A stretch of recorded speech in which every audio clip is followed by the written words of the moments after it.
Welcome all. Today's top breaking news with Gitanjali from Bayan Times. RRR Junior NTR's first look as Mighty Bhim introduced by Ramcharan. Finally, the wait is over for Junior NTR's first look as Bhim from SS Rajmouli's RRR, and there's no one better to introduce Junior NTR as the Mighty Bhim than his RRR co-star Ramcharan. RRR based on the fictional story of two revolutionaries from pre-independence era set in 1920. Junior NTR features as revolutionary tribal leader Komaram Bhim, while Ramcharan has been cast as revolutionary Alluri Sitarama Raju. Paddy procurement centers to open from November 5 in Suryapet. The district collector T. Vinay Krishna Reddy on Thursday informed that purchasing of paddy from the farmers through PACS and IKP paddy procurement centers would commence from first week of November. Speaking at a meeting held with officials of different departments to discuss the measures for paddy procurement in the district, he has instructed the officials to take measures to open PACS and IKP paddy procurement centers from November 5 to purchase paddy harvested in the monsoon crop season.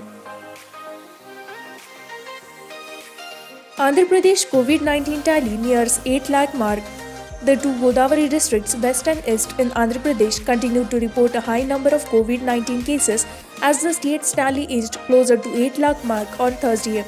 West Godavari reported 631 and East 482 of the 3,620 new cases added to the state's overall tally that now reached 7,96,919.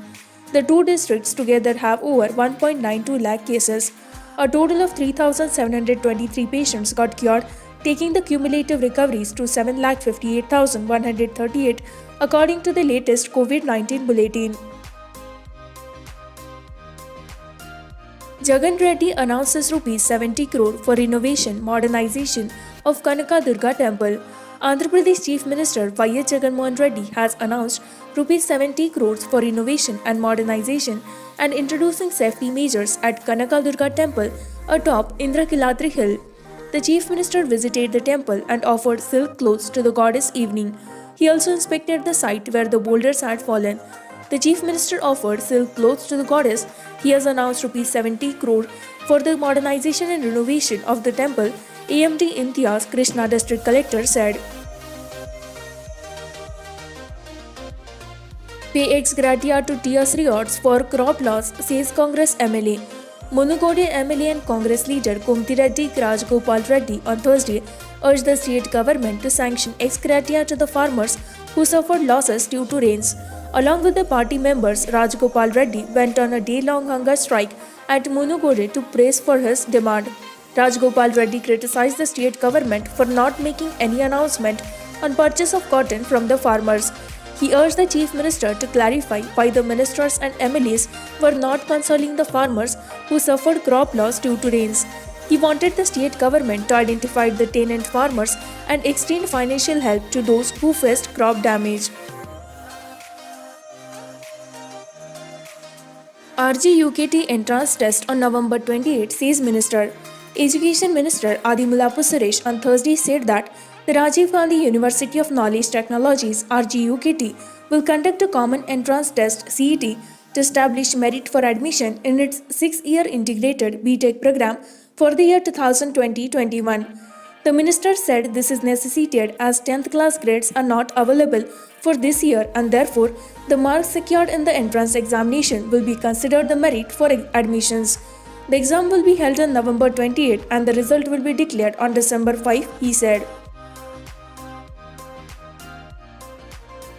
Dr. Reddy's lab comes under cyber attack after getting nod for COVID-19 vaccine trials. Hyderabad-based pharmaceutical giant Dr. Reddy's Laboratories said on Thursday that it has isolated all of its data center services in the wake of cyber attack. Commenting on the development, Dr. Reddy's Laboratories CIO Mukesh Rathi said, "We are anticipating all services to be up within 24 hours and we do not foresee any major impact on our operations due to this incident." The cyber attack comes within a week of the announcement that Dr. Reddy's, in collaboration with Russian Direct Investment Fund (RDIF), has received approval from the Drug Control General of India (DCGI) to conduct an adaptive phase 2/3 human clinical trial for the Sputnik V vaccine against COVID-19 in India. This announcement was made on October 17. With this, we conclude with our today's news headlines. For more such latest news and updates, like, share, and subscribe Payant Times.